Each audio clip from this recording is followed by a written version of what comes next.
Hello everyone, welcome to Telangana Exam Centre. Today we'll see three important concepts in economy. One is why fertility rates are in decimal. Sometimes we'll see the fertility rate as 2.5, 1.5, 2.5. Does this really mean that a woman is having 1.5 babies or one baby or half baby? What it is? So we'll talk about it, very important. The second important topic that we are going to discuss is how per capita income is related to standard of living.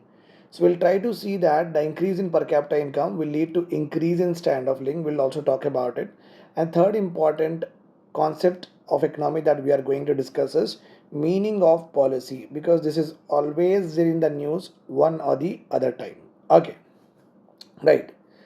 So first of all, before knowing what is the why the fertility rates are in decimal, let us also understand how the fertility rates are calculated. Okay, so fertility rates are nothing but, before defining the fertility rate, it is important to understand the the word fertility rate is related to what? Women only. Okay, so here men fertility rate will not be there. Only women fertility rate will be there. Okay, one is age specific fertility rate also we are having. It means here we will try to identify that in 15 to 24 age group what is the fertility rate, in 35 to 45 group what is the fertility rate. This is called as age specific fertility rate we are determining. Okay, why it is important I'll tell you in a bit, but just listen to me what I'm saying, because it helps you to conceptualize things very clearly. So first point I have told you that fertility rates are related to women, and the second point I have told you that fertility rates can also be divided under age specific fertility rates, which could be you take a age group, start age group, end age group, and you try to see the fertility rate. Apart from that, total fertility rate is also there, where you actually don't see the age, you see the complete bracket of women who are in their reproductive life cycle. And according to our official documents, say women in the age group of 15 to 49 years is considered to be as in the reproductive age. That is the reason when we talk about total fertility rate, we will take the women from the age group of 15 to 49 years, and this is the official fertility rate, total fertility rate age group. If you don't want to do this, you can go for age specific fertility rate. Why it is important to have a age specific fertility rate means, if suppose here the number of, here the fertility rate is 4.5 like that, here the fertility rate is 1.5, it means that in this particular age group there is a less awareness with regard to condoms, with regard to pregnancy protective schemes, with regard to family planning, and maybe possibility is that child marriages are also being happening. That is the reason in this age group what happens is you will see higher fertility rates. Okay, now I will discuss the important aspect about the fertility rate. Fertility rate is nothing but the average. I am talking about, remember this point, I am saying average number of children born to the women who are in the age group of 15 to 49 years. 15 to 49 years. Once we are saying that average, it means if one woman can have three children, or one woman can have only one children, or one woman can have no children also. Actually we are taking what? Average only we are taking. Okay, so average number of children born to women in the age group of 15 to 49 by thousand women.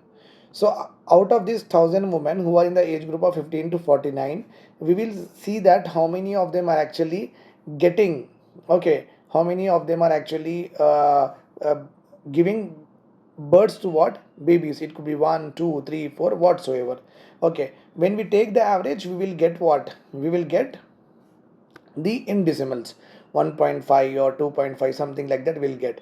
It does not mean that 1.5 does not mean that the every woman in the age group of 15 to 49 years is having one full baby and half baby like that. 1.5 means it is 150, 2.5 means it is 250, means out of 1000, okay, women who are in the age group of 15 to 49 years, they are collectively reproducing 150, giving rise to 150 children. If it is 2.5 means 250. It is like out of 1000, every out of 1000 collectively the 1000 women are giving rise to 250 children. So with the help of this, we will also understand, okay, which area of the state is having dense higher fertility rates, and we can start what promoting and directing the policies and schemes towards that particular area.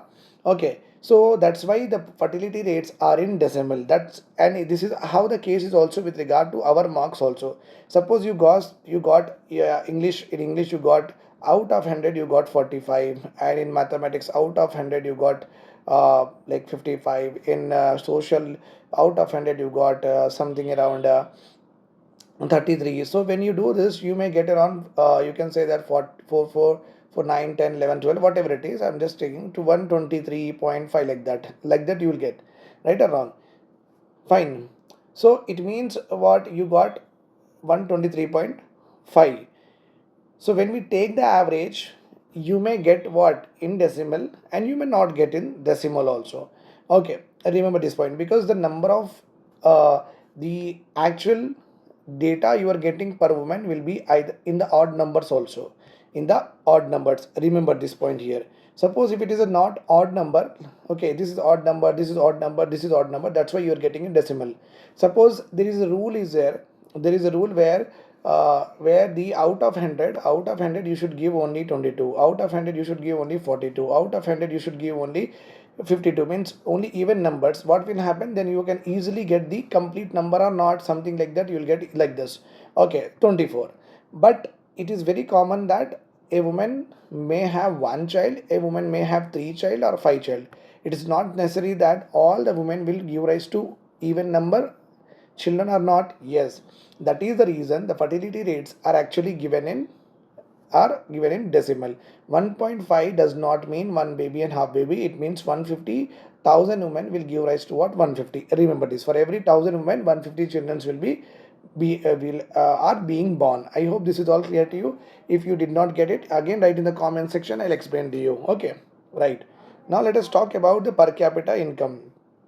Again, it is the average income earned by individuals. I'm saying not individuals in one financial year. That is called as per capita income. Remember this point. Average income earned by a individual in one financial year, that is called as per capita income. Let's suppose your father is there. Your father actually have 10,000 rupees of the salary. Okay, let us break it down, the 1 lakh rupees to 10,000 instead of. Here we'll talk about 10,000. In 10,000, your father is actually able to full give what, rent, able to give rent, ration, electricity. Your father's salary increased to what, 20,000.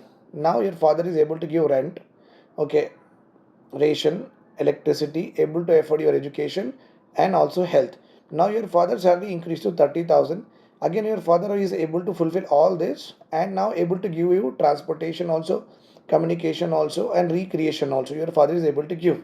So as your income is increasing, what you are saying, your standard of life is increasing. What you are saying, the standard of life you are saying. Standard of life is basically defined on both on survival needs and also on materialism. Remember this point. Having an AC is high standard of living. Having a cooler is a decent standard of living. Having a fan, you call it as what, poor standard of living. So this is how the hierarchy is there. So whenever the per capita income increases, what happens is automatically standard of living of the particular people will also increase, because they can able to afford many things. They will have a wider choices. They will have a wider choices. They can able to afford everything, and they can able to afford the materialism also, materialistic, like grinder, etc., so and so forth. Okay, that's why when the per capita income increases, a person will move from, okay, poor to the lower middle class to the upper middle class to the rich. So you can see that class mobility is there. In the class, he can move from this to this to this, and the per capita income decreases, his income decreases. That is a reversal back. But in our country, we have class mobility, but not the caste mobility is not there. Once your SC means ST forever, once your ST means ST forever, BC forever. There you cannot move from ST to SC, SC to SC or OBC whatsoever. So in our country, caste mobility is not there, class mobility is there. Remember this point. Now let us go ahead with 3 policy. What is the meaning of policy? Policy is nothing but a vision document. What it is? It is nothing but a vision document. Okay, means what we are going to do in the next 5 years, in the next 10 years, or the next year. So basically, it's a vision document. In the vision document, the policy will have what? One of the important aspect is budget will be allocated. Okay, a framework or a framework of administration will be there, means who will formulate, who will implement and execute, and who will evaluate, etc., and who will monitoring. So all that particular statutory bodies or the NGOs, non-statutory bodies, all of this, who will carry out what kind of function will be written here. And a vision document or a policy will always have what targets and goals will be there, means what you want to achieve by doing all of this. So basically, policy is nothing but a vision document. Let us suppose CM Revant Reddy sir in the assembly stand up and say that government of Telangana has introduced Telangana poverty eradication policy. Poverty eradication policy. Obviously, for this purpose, he will allocate the budget or not? Yes, he will allocate. Then he will entrust this activity to various administrative departments or not. He will give to Panchayat Raj, municipalities, for rural area, for urban area. Then DRDA, District Rural Administrative Agency we are having. Then in Manrega, it will be implemented. So various departments, a framework will be there who should be looking after, etc. So and so forth. Right, then what is the target is like next 3 years the poverty in Telangana should be reduced to 2%. Then again the by 2028 it should be reduced to 0. So a policy is always having what? Quantitative and also what? Qualitative objectives. Okay, so meaning of policy, it is a top level of the top administrative level of the government generally makes the policy. We call it as formulation of policy. We call it as what? Formulation of policy. I hope all these concepts are very clear. If you are having any doubts, please do ask me in the comment section. Have a nice day. Take care.